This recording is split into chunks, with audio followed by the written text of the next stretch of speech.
Hello everyone and welcome to another video. Today in this video I'm going to guide you through all the step-by-step process on how to log into your Gmail account in mobile device.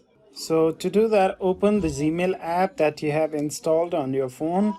In this app there's a round badge in the top right corner of the screen. You have to tap on that and you'll get this pop-up screen. And in this screen you have to tap on add another account, and after this choose Google in this option and you'll get this pop-up message where it says Gmail wants to use google.com to sign in to your account. So you have to tap continue on this and a new tab will open. So in this tab type in your email ID or your Gmail ID and tap on next. Enter the password here.